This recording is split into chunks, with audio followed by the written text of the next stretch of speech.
Bernard Werber, bonjour, hein. Bonjour. Merci d'être avec nous sur Radio Judaïka. Alors, vous nous présentez La Voix de l'arbre qui vient de sortir chez Albin Michel, votre dernier livre. Le pitch, c'est Rose, qui est une héroïne un peu spéciale, misanthrope, qui vit connectée aux animaux, aux plantes et à la nature. Et son compagnon Emmerich va l'emmener en forêt, dans les Landes, et il meurt sur le coup, assommé par une branche d'arbre, hein. Elle est très triste, évidemment, mais surtout, elle pense que ça n'est pas un accident.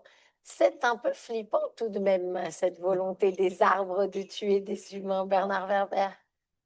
Non, c'était l'idée de faire un polar dans lequel l'assassin soit un peu nouveau.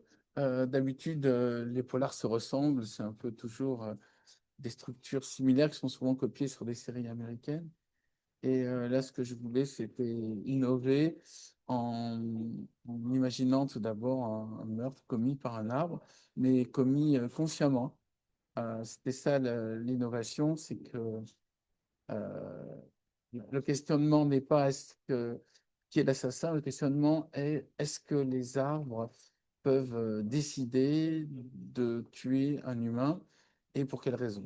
Et là, en l'occurrence, il faut fabriquer une machine, et c'est ce que va faire mon héroïne, pour arriver à faire avouer l'arbre de son action. Et c'est une occasion de réfléchir sur la communication que nous pourrions avoir avec les arbres et aussi en même temps sur ce que nous faisons des forêts, ce que nous faisons des arbres. On considère toujours que c'est la matière première pour faire des meubles et peut-être que ce sont des êtres vivants euh, avec une jeunesse, une période adulte, une vieillesse et en même temps des enfants auxquels ils sont attachés. Mon héros, qui est un chêne, euh, a produit des glands et ces glands donnent des arbres et ils restent connectés par le réseau souterrain avec les racines et avec ce qu'on appelle le réseau mycorhizien, qui est le réseau des champignons. Ils restent connectés à ses enfants. Donc, c'était juste pour rappeler que dès le moment où c'est vivant, ça souffre et ça a des projets.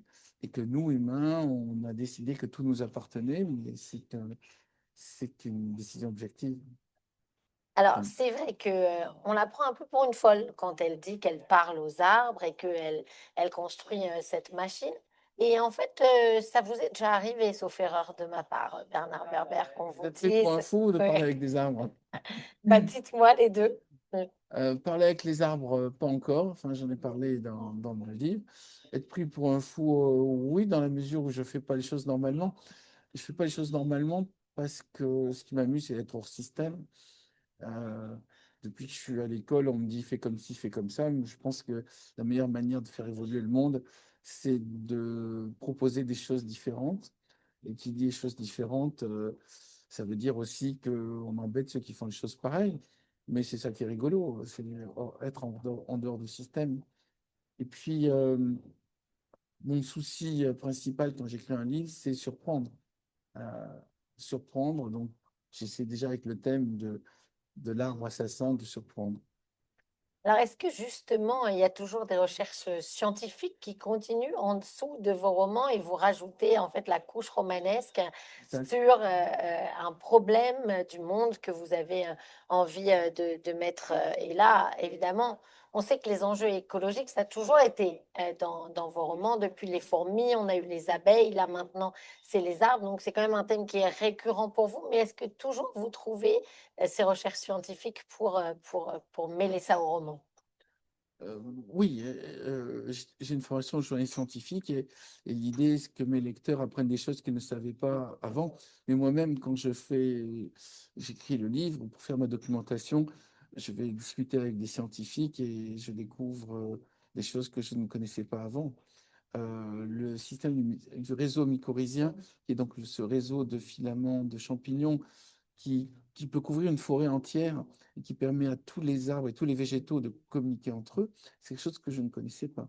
De même que je ne savais pas avant d'écrire le livre que les forêts pouvaient décider de la pluie en produisant ce qu'on appelle les phytoncides, c'est-à-dire c'est des petites molécules très volatiles qui montent et qui vont créer des agrégations de molécules d'eau et donc provoquer la pluie.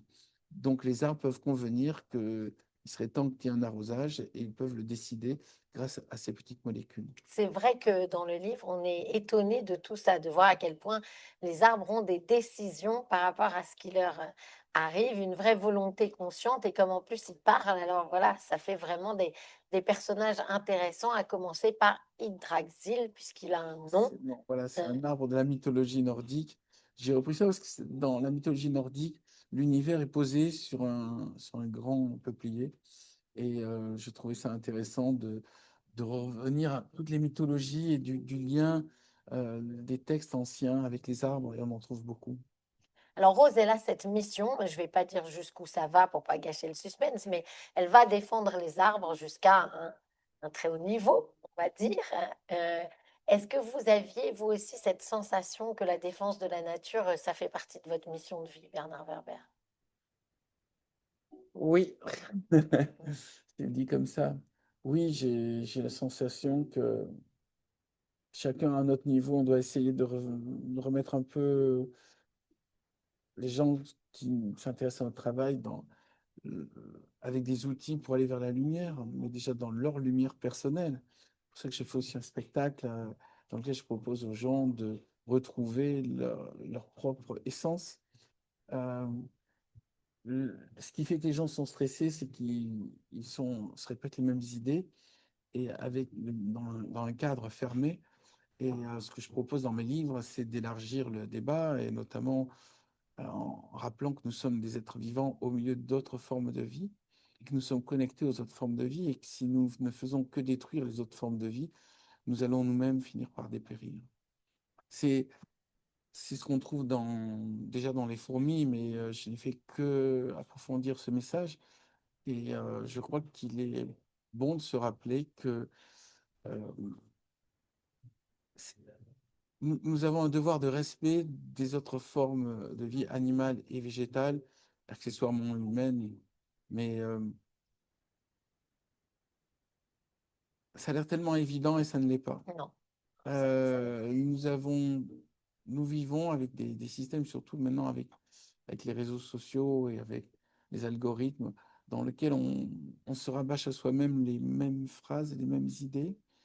Et je, je crois que la fonction d'un écrivain, c'est d'élargir les horizons et de nous dire, OK, ça, c'est les problèmes que nous envoie la télé ou la radio, mais c'est pas forcément mes problèmes et c'est pas forcément en se mettant en boucle qu'on va trouver des solutions. Il faut au contraire élargir le débat, trouver des nouvelles perspectives.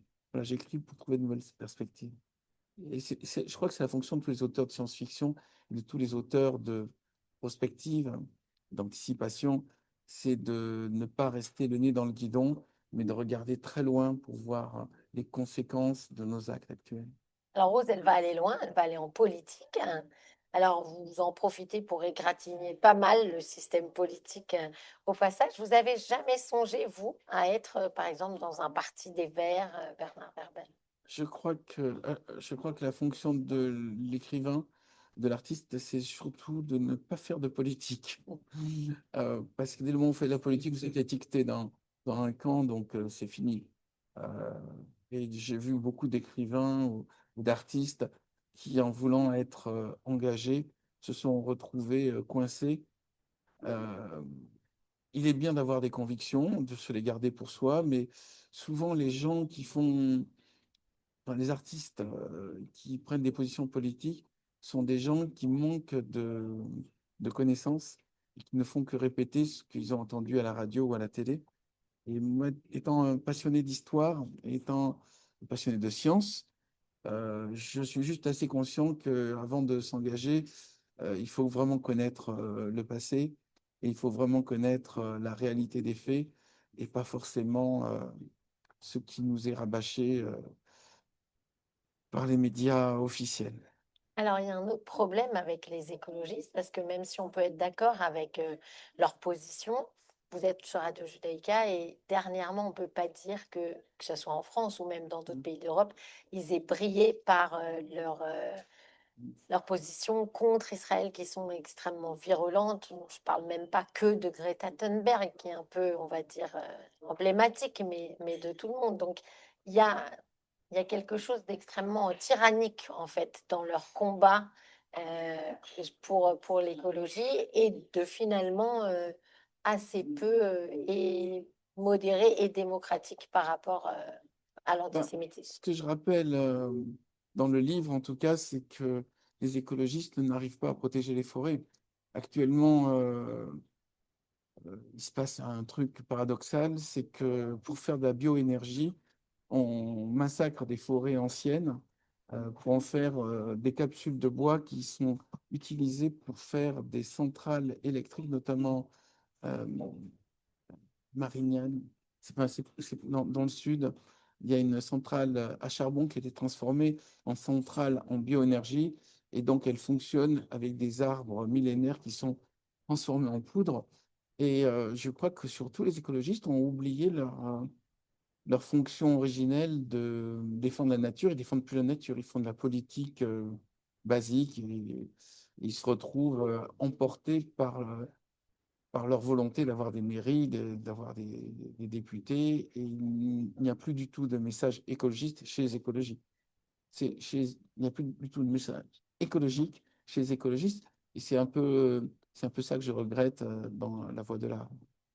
Alors, dans le judaïsme, il y a beaucoup de choses sur l'écologie. Il y a beaucoup de règles très claires, justement, sur la protection, et ce qu'on doit faire ou pas faire. Est-ce que vous y êtes intéressé, Bernard Werber? Ah, moi, je me suis intéressé à, oui, à beaucoup, beaucoup de choses, mais oui, je sais il y a tout un message écologiste dans, dans le judaïsme, mais Euh, dans ce livre-là, précisément, il n'y a pas de référence. Non, bien sûr. Est-ce que Rose, qui est un personnage éminemment attachant, c'est facile pour vous de vous mettre dans la peau d'une femme et avec les problèmes que vous lui avez mis sur la route, on va dire? C'est la fonction même du romancier, c'est de sortir de sa peau pour se mettre dans la peau des autres et sentir le monde différemment. Euh, Rose est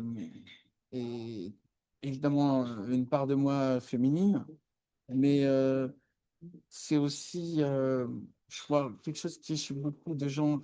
C'est l'enfant qui aimait jouer dans les arbres, c'est l'enfant qui aimait se cacher, qui aimait euh, rester dans la forêt. C'est un retour à nos racines. Je rappelle quand même que les premiers humains vivaient dans les arbres, c'était arboricoles, tout simplement pour fuir les prédateurs. Et c'est que bien plus tard, quand le feu est arrivé, qu'ils ont pu vivre dans les cavernes et se protéger grâce au feu. Mais sinon, ils étaient protégés par l'altitude et par les branches. Et Lucie, qui est considérée comme l'une de nos ancêtres, on a découvert qu'elle a chuté de l'arbre où elle dormait. Et c'est pour ça qu'elle a le fémur brisé. C'était une chute qui était estimée à 12 mètres. Donc, elle vivait vraiment en hauteur, et comme beaucoup d'êtres humains. C'est juste de nous rappeler que nous venons des arbres et que les arbres peuvent nous protéger. Vous l'aimez, Rose? J'ai une grande amitié envers mes personnages, c'est pour ça que je les retrouve tous les jours. C'est vrai. Et justement, quand vous devez les quitter et changer d'univers, ça vous manque pas?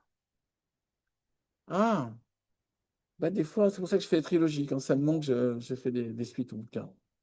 Alors justement, quelque chose qui est une suite sans être une suite, mais que moi personnellement j'adore, c'est l'encyclopédie d'Edmond Wells qu'on a en petits bouts partout. Et enfin partout, moins peut-être que dans certains romans précédents j'ai trouvé, même si ça fait un peu digression de temps en temps, moi j'adore ce truc. Et j'ai cru comprendre que j'étais pas la seule, qu'il y a beaucoup de vos lecteurs, Bernard Werber, qui aiment cette encyclopédie. C'est une manière d'apprendre. C'est la partie scientifique sérieuse. Et il y a la partie romanesque avec où on se demande qu'est-ce qui va arriver à l'héroïne, à Rose. Et de temps en temps, je fais des petits arrêts sur des tout petits textes dans lesquels je propose une réflexion sur des thèmes scientifiques, historiques ou écologiques.